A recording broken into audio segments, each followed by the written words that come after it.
The first thing I felt wasn't the silk of the wedding dress against my skin or the heavy scent of lilies filling the ballroom. It was the cold certainty of dread, a feeling so sharp it sliced through the remnants of the powerful sedative they'd pumped into me. I woke up with my lungs burning, not with passion but with the phantom pain of drowning. I was back. I squeezed my eyes shut against the brilliant white light of the penthouse suite and the shimmering skyline of New York City visible through the floor-to-ceiling windows. I was lying in a king-sized bed alone, exactly where the catering staff, or whoever Charles had tasked, had dumped me after I collapsed at the rehearsal dinner. It was June 14th, 2 hours before my wedding to Charles Thorne, the most ruthless tech tycoon in America. The day my suffering truly began. In the past life, my real life, the one I just died in, I had woken up panicked, believing the drug cocktail was just an extreme case of pre-wedding jitters. I'd spent the next 20 years believing I was barren because my womb stayed empty while Charles's mother mocked me. I spent 20 years believing Charles truly loved me, even as he coldly refused to fund my medical residency. I spent 20 years being the dutiful, quiet wife, the backdrop to his rising empire. Then 2 months ago I was found in the hospital dying of liver failure, alone. And Charles had finally confessed. "I know you wanted a child, Evelyn, but you were never going to give me one. I had a vasectomy before we married. My heart was always Vivian's, and her son deserves every dollar of the Thorne fortune." Vivian, his first love. The woman he'd claimed was killed in a tragic accident 10 years prior. The same woman who was sitting by his side in that hospital room, suddenly very much alive, her hand clutched by a teenage boy who looked exactly like Charles. I had died not just from poison and betrayal, but from the searing visceral shame of realizing my entire life had been a lie, built on my perceived failure as a woman. I sat up now, the white silk of my gown pooling around me like a winding sheet. The adrenaline hit, stripping away the lingering weakness. It wasn't just my life I had to save, it was the life I had surrendered. I looked at the silver knife of dread clutched in my hand, not a real knife but the foresight that was now my weapon. The duel of foresight. The worst part of the revelation, the one that made my blood run cold, was that I was not alone. Vivian wasn't just alive, she was reborn too. She had confessed this to Charles shortly before I died, revealing they both knew the future.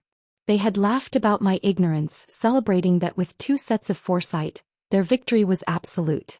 They were going to spend my second life, my new life, toying with me, savoring my confusion and ensuring their inheritance was locked down faster than before.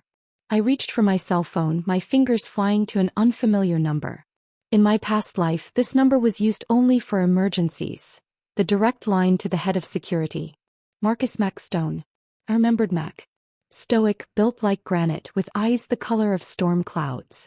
He was everywhere, watching everything yet silent. He was the one who silently helped me off the floor that night I tripped down the grand staircase. He was the one who brought me ginger tea when Charles was away, knowing I was nauseous from trying experimental fertility treatments. He was the only person in the Thorne world who had ever shown me true, unselfish kindness. And if my memory served, he was also the only person Charles truly trusted with his physical safety, meaning he had direct access to all of Charles's secrets. My hands trembled as I dialed. "Mac? It's Evelyn." A deep, gravelly voice answered instantly. "Mrs. Reed. You sound awake. Is everything all right?" The question was a low command, not a query. "No. Nothing is all right. Listen to me, Mac. I know this sounds insane, but you have to trust me. The security footage from the rehearsal dinner, the one showing me collapsing? Delete it. No. Then I need you to meet me at the service entrance in 10 minutes. Alone. If you tell Charles, he will kill me." There was a heavy silence on the line, thick with suspicion. Any normal security chief would have notified his boss immediately. But Mac didn't. He just said, 10 minutes. The black SUV. I'll be there. Don't be late. A surge of desperate hope flooded my chest. He was going to risk everything. Why? Because in my memory of the past 20 years, Mac was always watching me, always protecting me from the periphery, his silent presence a shield against Charles's casual cruelty. He was the righteous lead, and in this life I was done waiting for him to notice me. The getaway. I grabbed the only valuable asset I owned that Charles didn't know about. A small, worn leather portfolio containing my actual birth certificate, proving my legal right to my grandmother's trust fund, the fund Charles planned to siphon, and a laminated copy of my medical school transcript. My future wasn't marriage, it was a white coat. As I pulled on a pair of sensible flats retrieved from the back of the closet, the door to the suite swung open. It wasn't Charles. It was Vivian Sharp. She was stunning in a pale gold silk gown, her black hair a perfect cascade, her eyes wide and glittering, not with innocence but with sharp, manic intelligence. She was breathtaking and terrifying. "Evelyn, you're awake early," Vivian purred, crossing the opulent suite with the easy confidence of a predator. "Did you have a bad dream?" My heart slammed against my ribs. Vivian shouldn't have been here. She was supposed to be across town, grieving the loss of her fiancé, Charles's business rival, who had conveniently died last week. She was playing the cunning rival role to perfection, mourning one man while waiting to steal another. But she was reborn. She knew I had figured out the pattern. "The dream was quite enlightening, Vivian," I said, my voice low and steady, a triumph of will over terror. "It showed me exactly how Charles gave up his ability to have children, and why you were celebrating that fact in my hospital room." Vivian's perfectly sculpted smile dissolved. The mask of innocence shattered, replaced by a momentary look of pure, primal fear. "You," she whispered, her voice tightening. "You remember it all?" "That's impossible. I made sure the dose was tripled this time." "Triple the dose only bought me 2 hours," I interrupted, walking directly toward the service exit. "You're slipping, Vivian. Or maybe being dead for 10 years dulled your competence." She regained control immediately, her eyes narrowing into dangerous, calculated slits. "Go ahead, Evelyn. Run. It won't matter. Charles and I have already moved the signing of the prenuptial agreement to the ceremony itself. If you don't marry him in 2 hours, your grandmother's trust reverts to the Thorne Foundation by midnight. Karmic role reversal, darling. You lose everything again." I paused at the door, my hand on the polished brass. I faced my reborn rival, my voice filled with the newfound steel of a woman who had nothing left to lose.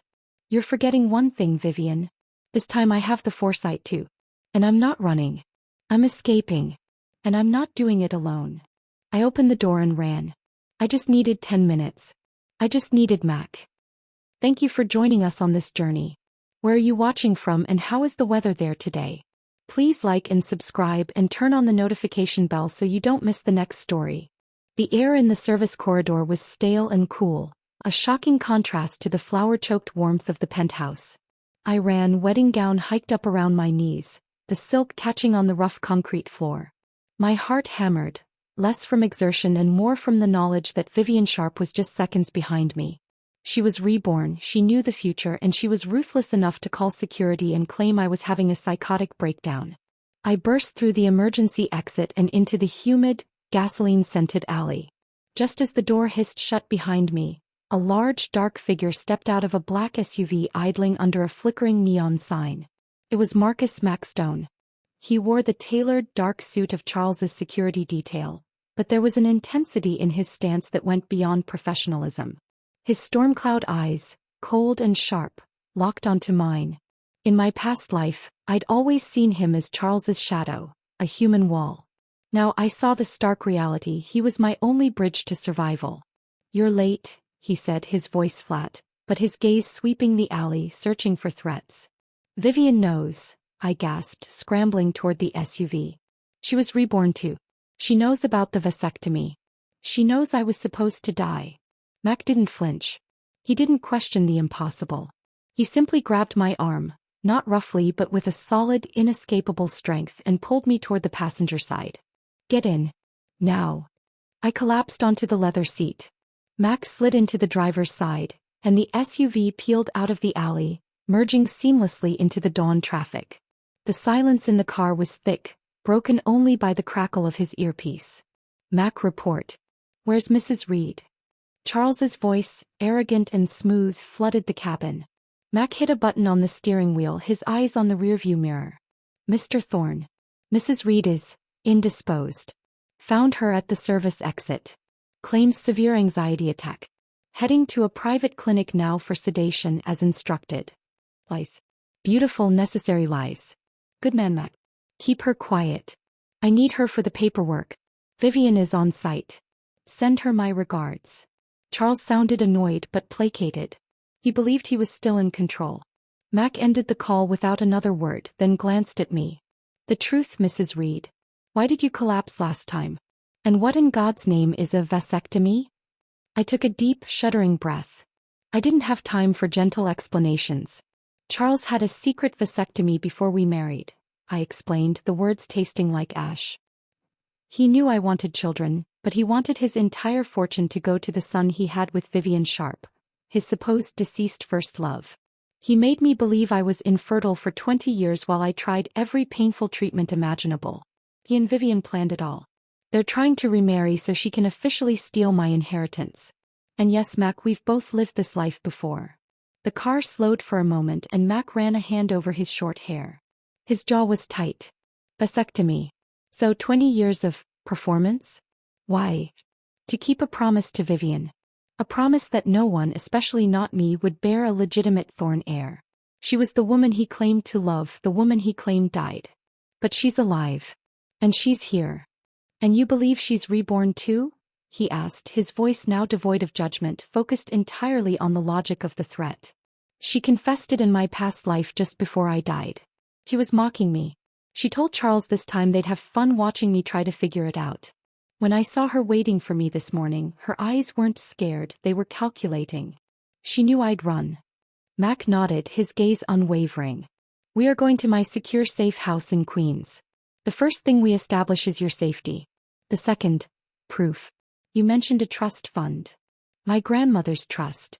It was meant for me, but the clause dictates that if I'm not legally married to Charles by midnight tonight, it reverts to the Thorne Foundation, I explained, pulling out the small portfolio. Vivian's leverage. She knew the trust was the real prize. We need a lawyer to file for an emergency annulment based on fraud and physical inability to consummate. The vasectomy is medical proof, Mac said, already thinking 10 steps ahead. But Charles is untouchable. We need leverage that goes beyond money.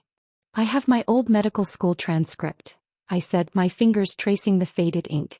I dropped out to support Charles's first startup. My mentor, Dr. Helen Cho, is a renowned forensic specialist at Columbia. She hated Charles for ruining my career. She might help me get the proof we need to ruin his. Max smiled, a rare chilling curl of his lips that didn't reach his eyes. Good. We use his own resources against him. For now you need to shed that dress, Mrs. Reed. You look like a very expensive target. The unveiling.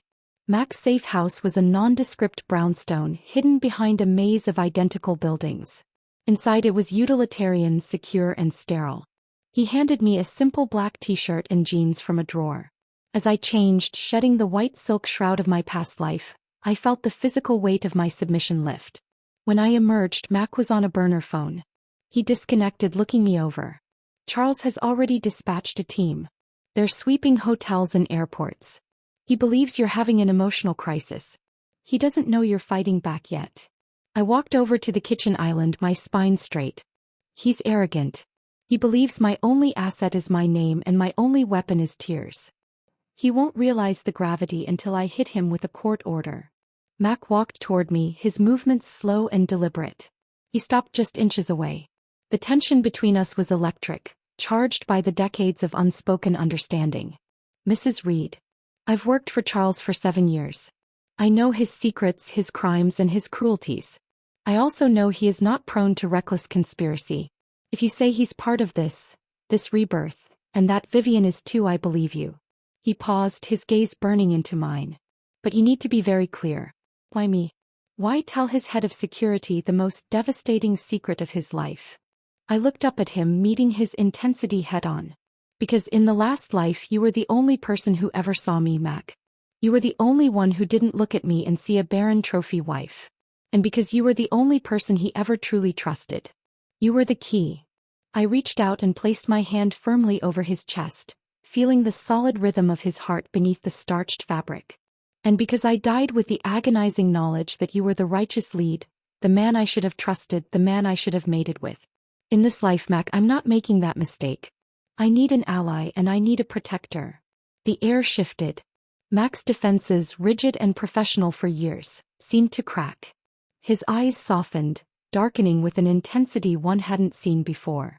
It was a look of recognition, of shared destiny. Evelyn, he murmured, his voice low and ragged. He covered my hand with his own, his thumb tracing the delicate bones of my wrist. I won't let him touch you again. In that moment, an unspoken primal bond, stronger than any legal document or marriage vow Charles could force, snapped into place. It was the moment the bodyguard became my protector and the Tycoon became the enemy. We need to start with Dr. Cho, I whispered, pulling my hand away. If Charles finds out about the annulment attempt, he'll disappear the medical records. I need proof of that vasectomy today. Mac nodded, stepping back, the professional mask firmly resettled, but his eyes held a promise that was all mine. I'll call her. We need to frame this as an immediate medical emergency, something that will force her attention. No more mistakes, Evelyn. Foresight or not, we move first. The short drive to Columbia University felt like a lifetime spent in silent strategy. Mac worked the burner phones, his voice low and efficient, mobilizing contacts I didn't know existed. I meanwhile was consumed by the reality of the threat. Vivian wasn't a petty rival anymore. She was a reborn genius with the ability to anticipate my every move. Vivian's first play will be to secure the vasectomy records. I finally spoke, my voice cutting through the tension. Charles had the procedure done at an obscure clinic in Connecticut, paid for in cash. She'll get a warrant, claim malpractice, and disappear the files. Mac glanced at me, his knuckles white on the steering wheel. And your move? We frame it as a medical emergency unrelated to Charles, I explained, pulling out my old medical ID card. We tell Dr. Cho that I believe Charles is concealing a dangerous, heritable condition, something that would affect my ability to safely become pregnant.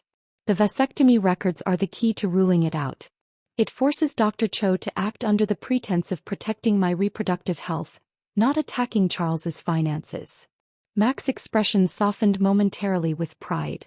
That's smart. Using their own arrogance against them. He'll never expect you to weaponize your empathy. He ruined my career once, I said, a wave of cold resolve washing over me. This time, I'm using the knowledge I lost everything for. We met Dr. Helen Cho in her sterile, climate-controlled lab, surrounded by equipment far more sophisticated than anything in the surgical suite Charles had built for show. Dr. Cho was sharp and direct, her face etched with the years of groundbreaking forensic work she was known for. She wore her disapproval of Charles like a badge of honor. Evelyn, you look like hell, she stated, bypassing pleasantries. And why is Charles Thorne's head of security with you? I launched into the carefully constructed lie, focusing on the potential for genetic illness, mentioning my past struggles and pleading for help. I need those records, Helen, I finished, putting my hands on the cool steel table. It's the only way to know if I'm safe. If you contact Charles, he'll dismiss me as hysterical. Dr. Cho eyed Mac, then me, her skepticism fading under the sheer desperation in my voice. She knew the pain I'd suffered in my past attempts to conceive. I hate Charles Thorne, she finally admitted, but I hate seeing you suffer more. Give me the clinic name. Mac provided the name and handed her a pre-drafted emergency subpoena request, all the paperwork ready to go before she even agreed. He was a machine, anticipating legal necessity before moral agreement. You're fast, Mr. Stone, Dr. Cho noted, a hint of respect in her voice. Security planning requires speed, Doctor, Mac replied. Mrs. Reed's health is currently a high-level concern. As Dr. Cho left the room to process the request, Mac turned to me, his focus absolute. We have 20 minutes before the clinic opens and the clock runs out. If Vivian gets there first, the proof is gone. If Vivian's reborn, she's already there, I corrected, feeling the familiar knot of anxiety tighten in my stomach. She won't waste time. Her move is always preemptive. Just then, Dr. Cho rushed back into the room, her face tight with professional fury. You were too late, Evelyn. The clinic just received a demand for the full archived files. A malpractice claim. It's Vivian Sharp's firm. She's already shut down the records. My heart plummeted. Vivian had won the first round. Her foresight, combined with her financial power, had successfully locked down the crucial evidence of Charles's lifelong betrayal.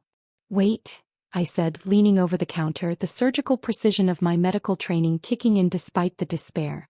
What exactly did she request? The archived files, meaning paper records, right? Did she request the digital logs? Dr. Cho paused. No. Only the physical files and billing statements associated with the patient named Charles Thorne. Why?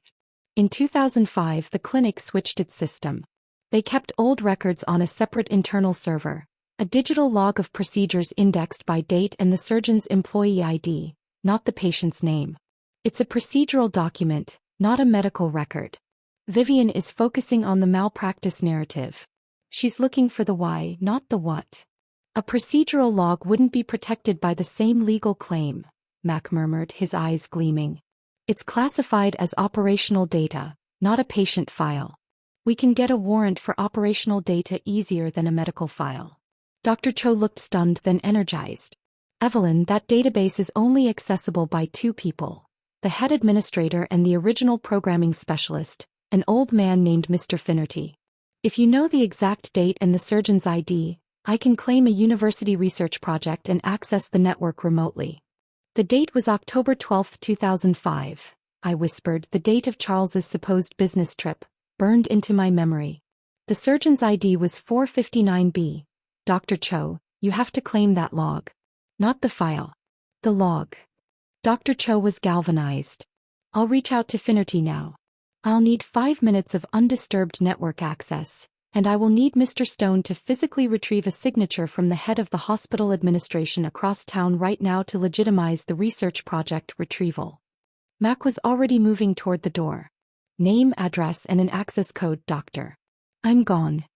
As Mac sped off to secure the legal loophole, I was left alone with Dr. Cho, the weight of the new plan heavy on my shoulders. I was now fighting fire with the very intellectual resources Charles had forced me to abandon. My past failure was my only weapon now. Evelyn, Dr. Cho said, staring at the flashing data stream on her screen. What Charles did to you and to your career was monstrous. You're showing brilliance I haven't seen in 20 years.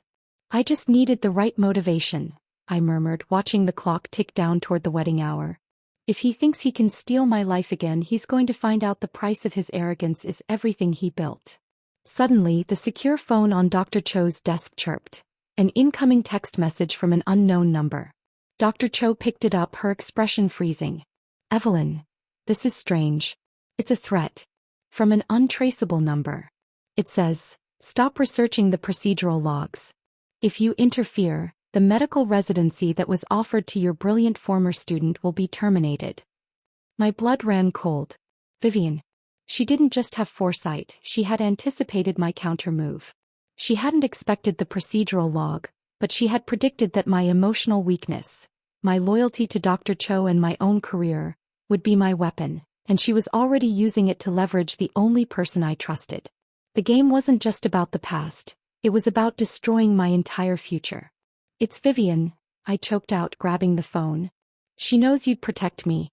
She knows my residency, my future hinges on your safety. She is trying to stop you by threatening your security. Dr. Cho stared at the text, then at me.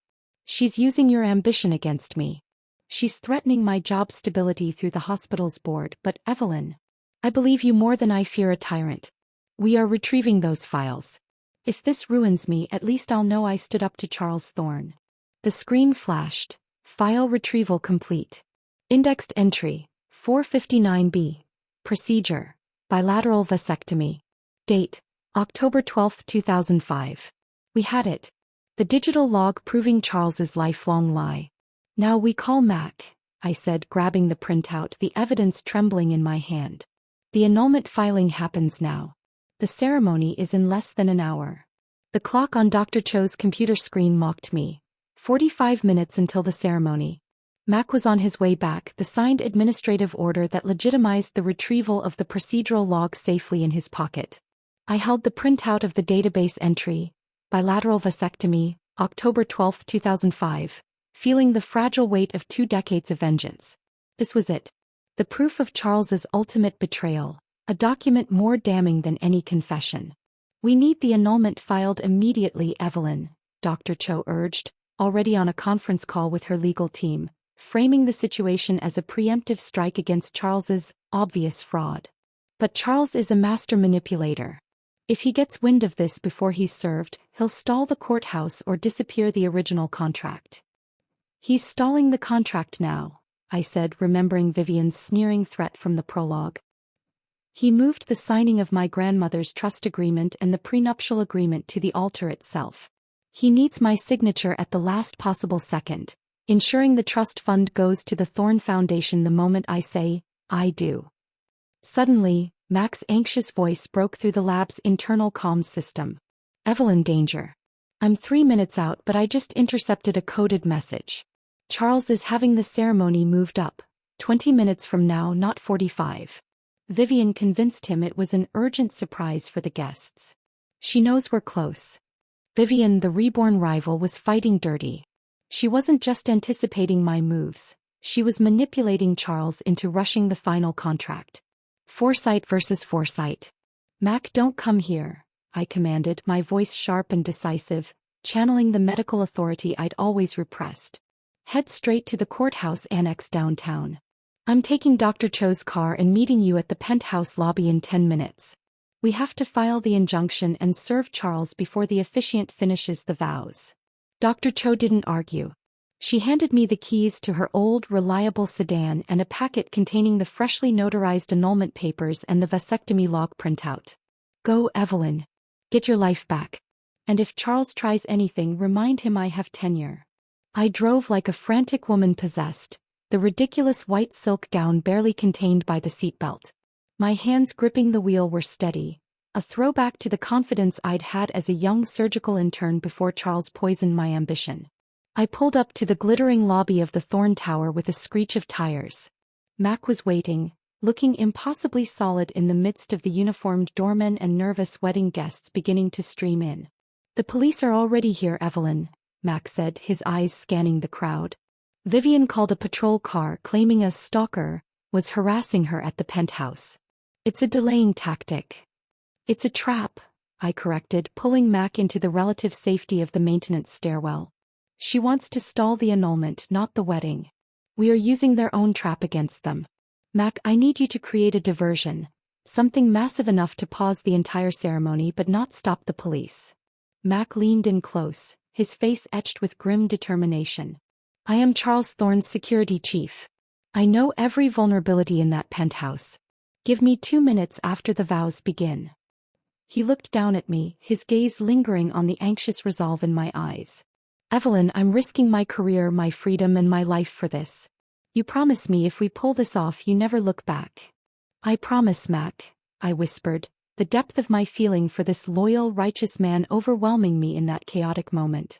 My next life belongs to me. He gave a sharp nod and ascended the stairs toward the main wedding hall. I waited exactly 30 seconds, clutching the divorce papers like a shield, and then took the elevator up, ready for the final confrontation. The penthouse ballroom was a shimmering tableau of ivory and gold. Guests hushed as I entered, a vision in a slightly crumpled white dress, walking not down the aisle but around the perimeter, heading straight for the officiant. Charles stood smugly at the altar, looking every bit the handsome, deceitful Tycoon. He saw me and a triumphant smirk played on his lips. He thought I was just in time. But it was Vivian who watched me with raw fury, her eyes screaming, "You're too late." The officiant began the final question. Charles Thorne, do you take this woman? Mac was nowhere in sight. Too early, Evelyn. Wait for the papers. I slipped the annulment documents and the vasectomy log into the officiant's hand. He looked down, saw the Columbia University logo and the legal header, and his professional smile vanished. He realized, seconds before the final commitment, that he was facilitating a major legal fraud.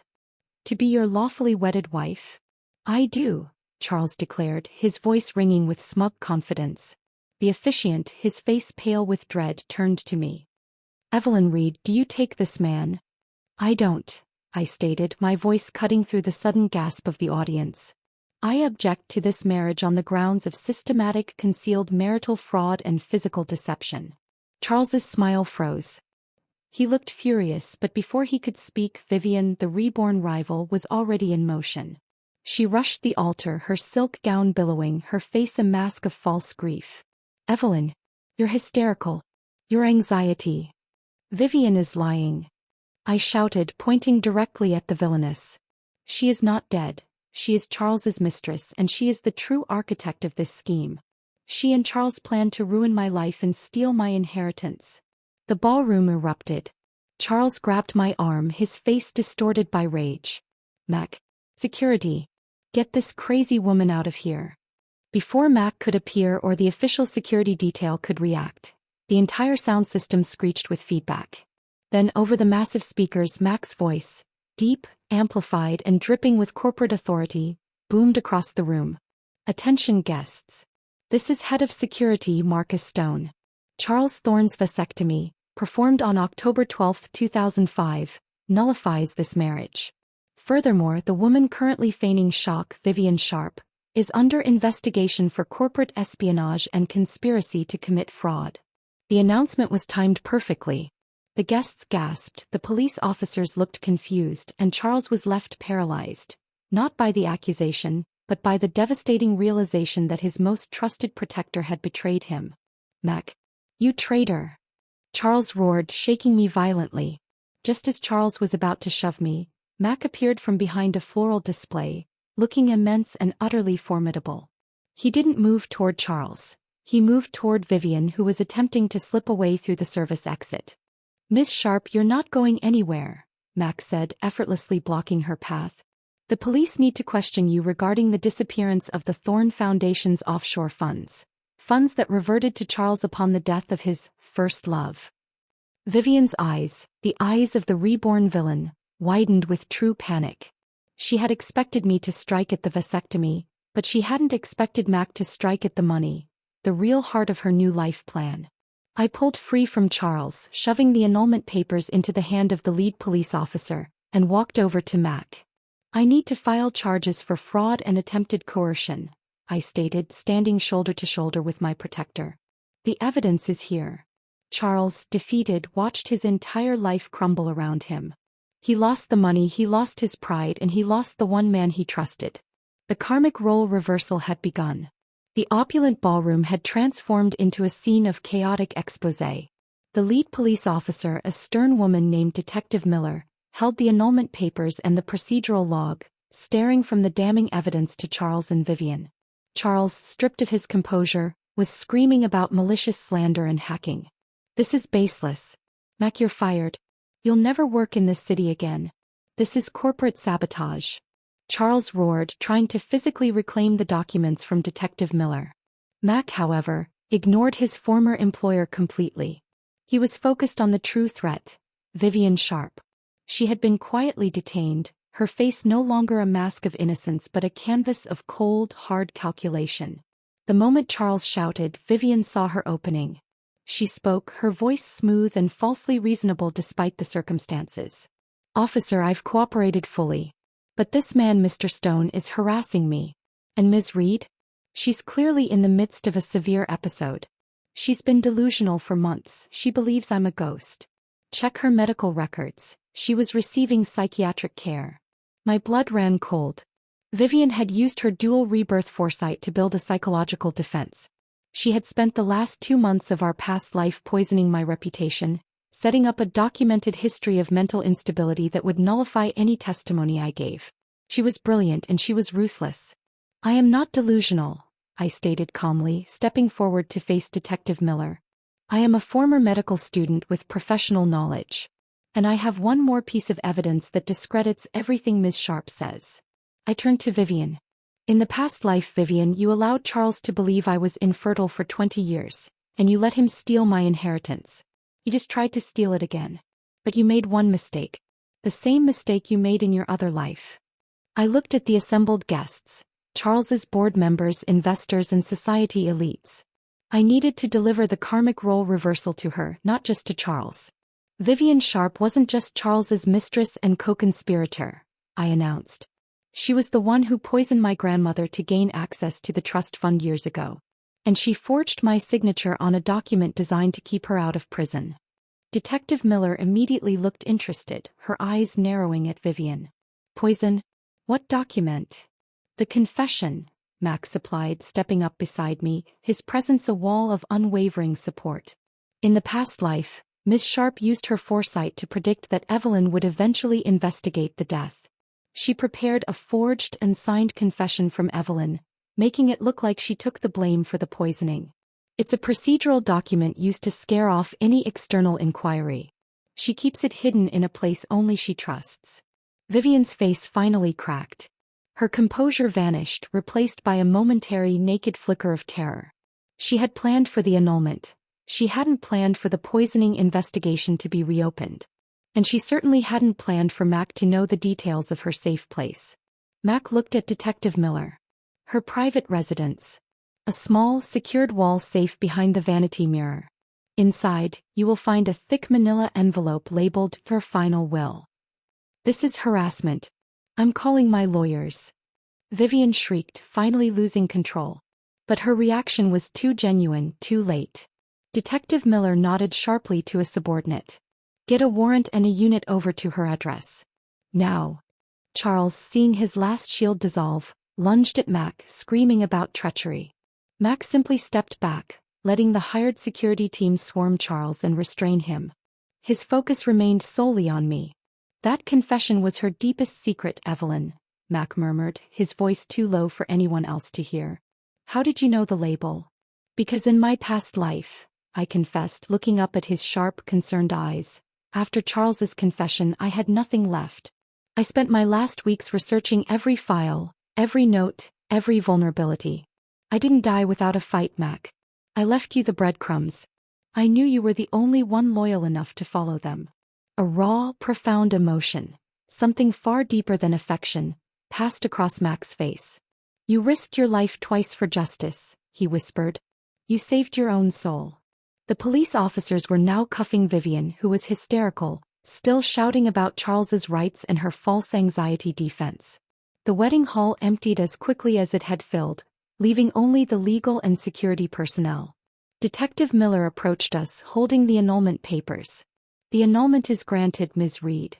The medical fraud is clear. You're free. Mr. Thorne and Ms. Sharp are both being taken in for questioning regarding fraud and conspiracy. The poisoning investigation is pending the warrant execution." I felt the immense weight of the past 20 years lift from my shoulders. The chains were broken. "Thank you, Detective," I managed, steadying myself. Mac reached out, his hand settling warmly on my shoulder. It was a simple public gesture, but it felt like a brand, a promise. "Evelyn, we need to move to a fully secured location. Charles will retaliate when he realizes the full scope of the loss." "He already lost his company shares when the news broke," I noted, watching Charles being led away in cuffs, his face a picture of impotent rage. "He won't stop until he destroys every part of my future. My medical residency. That's all he has left." I looked at Mac. He was my protector, my ally, the righteous lead. But I still had a reborn, resourceful enemy outside the walls and a new life to build. "Let's go, Mac," I said, my hand instinctively reaching for his. "We have a medical residency to secure and a new life to claim." The day after the chaotic wedding was spent in Mac's secure brownstone, now operating as our command center. Mac had officially tendered his resignation, not just quitting, but submitting a detailed report to the board detailing Charles's financial misconduct and his complete abandonment of fiduciary duties. The karmic role reversal for Charles was swift. The Thorne empire was collapsing, frozen by federal fraud investigations. But my victory felt fragile. The threat wasn't Charles, it was Vivian Sharp. She was the true mastermind, and she was only physically detained, not mentally defeated. "Vivian knows my weak point is my career," I explained to Mac, pacing the sterile living room. "The medical residency offered to me at New York Presbyterian is my last link to the life Charles stole.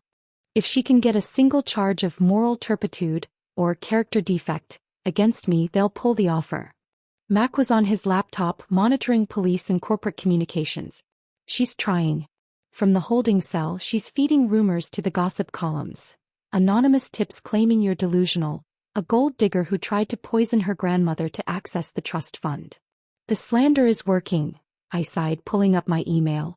"The residency director, Dr. Evans, requested an emergency meeting tomorrow morning.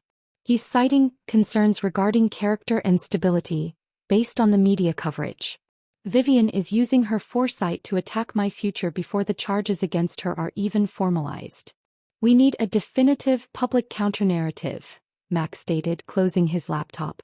Something that uses your truth, your expertise, to prove you're the stable one and they're the criminals.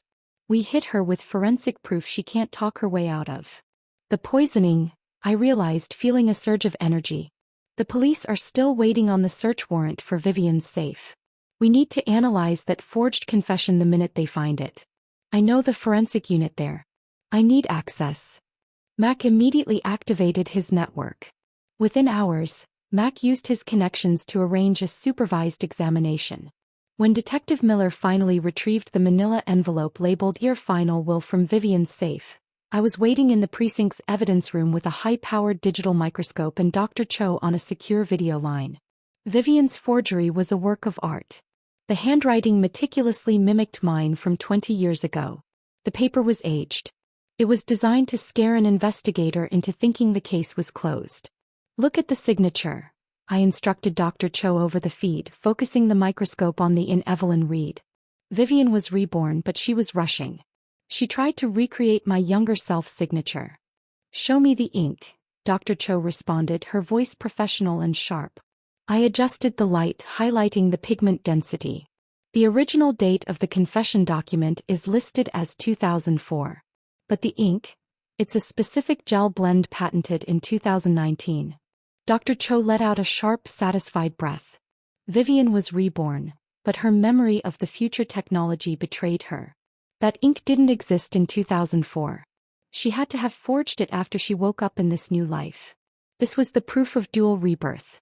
It proved Vivian was a deliberate, calculating conspirator in this timeline, not an accidental suspect. She had forged the document in this reborn life to set up her defense. "This is not just proof of forgery, Detective," Max said, standing guard at the door. "This is irrefutable evidence of premeditated conspiracy by Vivian Sharp in this current timeline.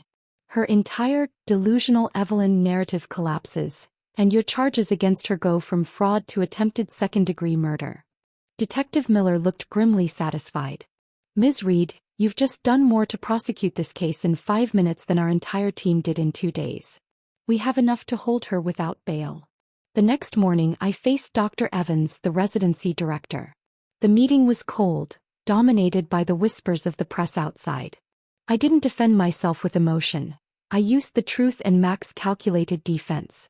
"Dr. Evans," I stated, placing a redacted summary of the forensic report on his desk, "I understand your concerns regarding my stability. But I assure you the media portrayal of me as delusional was a carefully orchestrated campaign by my ex-fiancé, Charles Thorne, and his co-conspirator, Vivian Sharp. I didn't mention the rebirth, only the facts. I successfully exposed a complex corporate and medical fraud. I found the proof of Mr. Thorne's vasectomy, proving his marriage was fraudulent. I then forensically dated a forged confession that Ms. Sharp created, proving her conspiracy. My stability wasn't in question. My competence was the problem for them. I am a physician, not a victim. I am asking you to judge me on my merit, not on the crimes of the men who tried to steal my life." Dr. Evans was silent for a long moment, staring at the evidence. He saw not a hysterical gold digger, but a sharp, resilient woman who had fought a corrupt system using pure scientific skill. "The residency is yours, Evelyn," he said finally. "But I have one condition. You need to keep your focus on medicine, not revenge." I nodded, feeling the immense relief of knowing my true life was secured. But the relief was short-lived. That afternoon Mac handed me an intercepted, encrypted message. It was from an offshore account, signed simply VS. "I lost the proof and the funds. But I still have the foresight, Evelyn. You will walk into that hospital on your first day and you will lose everything. Your license, your residency, and your new protector. You cannot escape the past." Vivian had anticipated the forensic defense and had prepared a fail-safe. She had secured bail using untraceable offshore funds, and she was coming for me, armed with future knowledge and a burning desire for the ultimate karmic role reversal. "She's out," I whispered, the paper shaking in my hand. "And she's targeting my first day. Mac, she's going to use my medical skills to ruin me.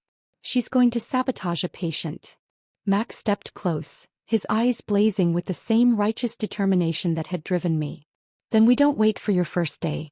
We use the knowledge of the past to build a better future, Evelyn. We move now. Together." The encrypted message from VS was the final warning shot. Vivian was out on bail, a viper uncoiled, and her target wasn't my bank account or my reputation this time. It was my soul. She planned to use her dual-rebirth foresight to sabotage a patient under my care on my first day, ensuring I lost my license and forever carried the burden of medical failure. "She's brilliant, Mac," I admitted, showing him the message. "She knows a failed surgery or a fatal misdiagnosis is the only thing that can truly break a physician. She'll pick a patient with a rare, undetectable condition, making me look incompetent or malicious." Mac, the righteous lead, didn't panic. He was already thinking tactically. The system is her weapon. The hospital records, the scheduling, the medication, she can manipulate them all. If we wait for your first day, we're reacting to her timeline. Then we don't wait, I decided, a new, cold resolve hardening my gaze. We use our foresight not for defense but for ultimate preemption.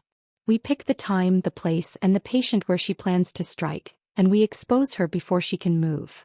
In my past life, Vivian's first attempt to sabotage my career, before Charles convinced me to quit, involved swapping the records of 2 critical cardiac patients in the surgical recovery unit. It was a chaotic day, the perfect cover for a minor error with fatal consequences. "She will aim for the surgical wing," I confirmed. "And she'll target the weakest point in the system, the post-op transfer phase. We need access to the hospital's internal scheduling for the next 48 hours.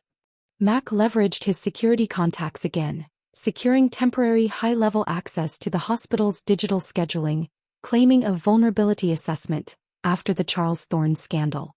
We spent the night analyzing every surgery, every patient transfer. We found it. A complex double bypass surgery scheduled for late Tuesday afternoon, requiring a critical specialized anesthesia compound only manufactured by a single untraceable lab. The perfect vulnerability. If the compound was tainted or incorrectly dosed, the death would look like an unavoidable surgical complication. "She's targeting Mr. William Hayes," I whispered, looking at the patient file, a seemingly standard elderly man. "And the anesthesia transfer window is exactly 3 p.m. We knew Vivian's plan. Now we had to set the trap. On Tuesday, Mac, back in his tailored, intimidating suit, playing the role of a corporate security liaison, positioned himself discreetly near the surgical recovery unit. I, meanwhile, dressed in my normal clothes and armed with my medical ID, waited in an empty consultation room near the anesthesia lab. At 2:45 p.m., Vivian Sharp walked into the hospital.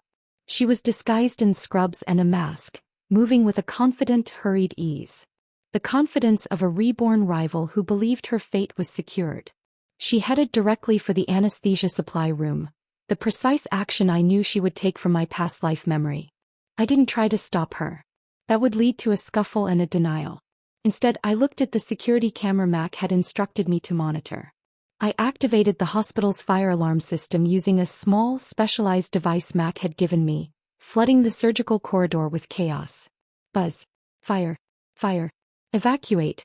Vivian emerged from the supply room just as the alarm sounded, trying to look panicked. She rushed toward the exit, knowing the moment of her success was ruined. But Mac, the unstoppable force, was waiting. He didn't physically detain her. Instead, he pinned her with his voice, amplified just enough to carry over the alarm and the frantic staff. "Vivian Sharp. Stop. The police have been watching your offshore accounts. Your bail was used to purchase $50,000 worth of illegal fatal anesthesia compounds." Vivian froze, her eyes widening in pure horror. She hadn't expected the immediate financial strike. She spun around, only to see Detective Miller and a full police unit step out of a nearby maintenance closet. "The money trail is clean, Mr. Stone," Detective Miller stated, looking at Vivian. "But Ms. Reed forensically analyzed the compound transfer system. She knew the time, the location, and the method. Ms. Sharp, drop the syringe you have concealed in your scrub pocket." Vivian's face was a mask of defeat and burning hatred. She realized she had been played not just by my foresight, but by the relentless, coordinated counter-strategy Mac had implemented. The karmic role reversal was complete. Her attempt to steal my future became the final, irrefutable proof of her criminal intent. She slowly dropped a syringe. It was filled with a clear liquid, the perfect lethal dose. "You don't win, Evelyn," Vivian spat as Detective Miller cuffed her. "He'll never love you. And you'll spend your whole life paranoid about the next trap, No, Vivian, I replied, walking toward her, my spine straight, the fear finally gone. I already won. I proved my innocence, secured my career, and exposed 2 generational criminals. You and Charles will spend your second lives in a cell, paying for the consequences of your original one. I looked at Mac, who was watching me with silent pride. He was the anchor I needed. Let's go, detective, I said. I have a residency to begin.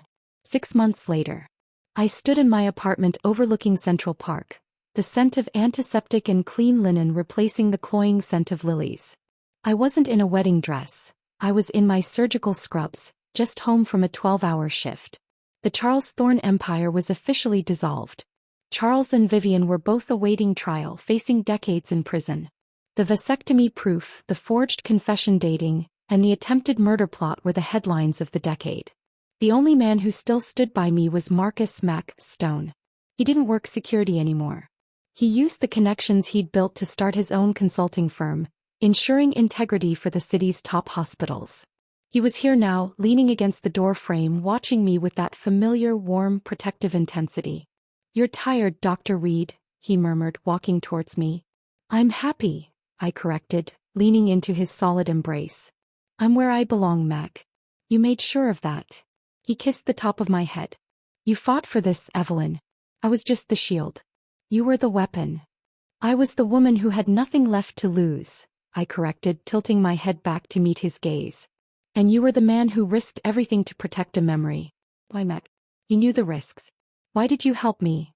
He looked into my eyes, and his response was simple, profound, and final.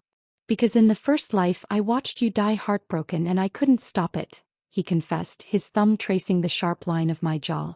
"And when you called me that morning, I realized fate had given me a second chance to claim what I should have claimed the first time." He lowered his head and kissed me. It wasn't the possessive kiss of a tyrant, but the deep, gentle, and utterly devoted kiss of the righteous lead, the man who had always been my destiny. The memory of my death faded, replaced by the vibrant reality of my life, rebuilt on love, trust, and truth. Thank you for following Evelyn's journey of rebirth and revenge. What was the most intriguing moment of Evelyn's ultimate preemption? Was it the forgery being exposed by the 2019 ink, or Mac's immediate arrest of Vivian when she tried to taint the anesthesia? Let me know in the comments. Your subscription is a support from you and it means the world to me. Please like and subscribe. See you in the next interesting story.